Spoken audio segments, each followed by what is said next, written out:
ॐ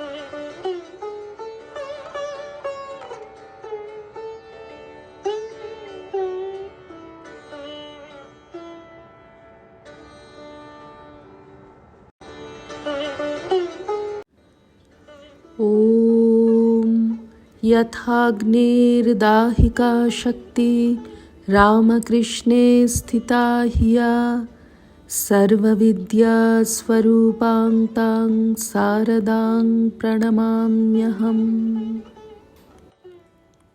শ্রী শ্রী মায়ের কথা। সরজুবালা, 18ই মাঘ 1319।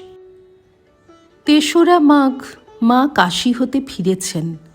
সকালবেলা গিয়ে দেখি মা পূজা করছেন এবং পূজা প্রায় শেষ হয়ে এসেছে।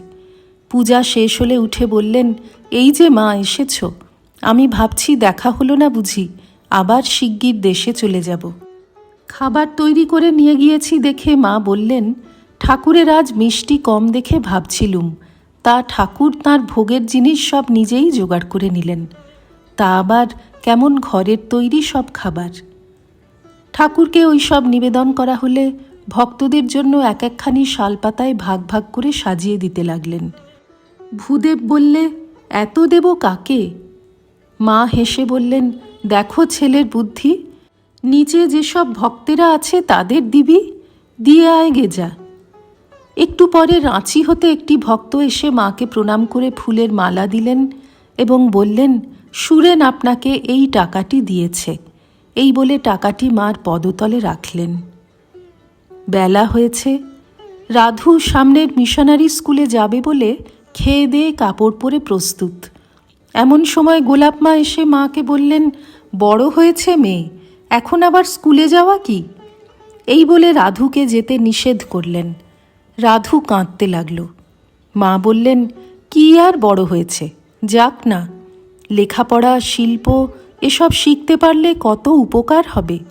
যে গ্রামে বিয়ে হয়েছে এসব জানলে নিজের এবং অন্যেরও কত উপকার করতে পারবে। কি বলো মা?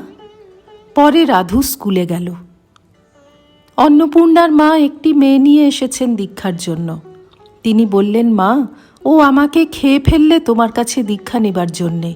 কি করি? নিয়ে এলুম। মা, আজ কি করে হবে? জল খেয়েছি। অন্নপূর্ণার মা, ও তো খায়নি, তা মা তোমার খাওয়ায় তো আর দোষ নেই। মা, একেবারে কি ঠিক হয়েই এসেছে? অন্নপূর্ণার মা, হাঁ মা, একেবারে স্থির করেই এসেছে। মা সম্মত হলেন। দীক্ষার পরে শ্রী শ্রী মাকে মেয়েটির কথা বলতে লাগলেন। ও কি মা তেমন মেয়ে? ঠাকুরের বই পড়ে চুল কেটে পুরুষ সেজে তপস্যা করতে তীর্থে বেরিয়ে গিয়েছিল।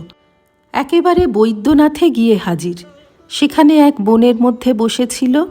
ওর মায়ের গুরু সেখান দিয়ে যাচ্ছিলেন।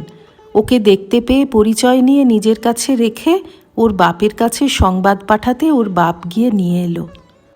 মা চুপ করে কথাগুলি শুনে বললেন, আহা কি অনুরাগ। আর সকলে বলতে লাগলেন, ও মা, সে কি গো, অমন রূপের ডালি মেয়ে কেমন করে রাস্তায় বেরিয়েছিল? হোক গে বাপু ভক্তি অনুরাগ। নলিনী, বাপরে, আমাদের দেশ হলে আর রক্ষে থাকতো না। অবশ্য এইসব কথা মেয়েটির ও অন্নপূর্ণার মার অসাক্ষাতেই বলা হচ্ছিল। নলিনী ও আমার সঙ্গী একটি স্ত্রীলোক উভয়েই স্বামীর কাছে থাকেন না। কি কথায় যেন তাঁদের কথা এলো। মা বললেন, ঠাকুর বলতেন, জরু গরু ধান এ তিন রাখবে আপন বিদ্যমান। আরও বললেন, এসব চারাগাছের সময়ে বেড়া না দিলে ছাগলে মুড়াবে মাথা। দুপুরে আহার আনতে সকলে পাশের ঘরে শয়ন করলেন। নূতন মেয়েটিকে মা একটু শুতে বললেন। সে বললে, না মা, আমি দিনের বেলায় শুই না। আমি তাকে বললুম, মা বলছেন কথা শুনতে হয়। তবে শুই বলে সে একটু শুয়ে আবার তখনই উঠে বারান্দায় গেল।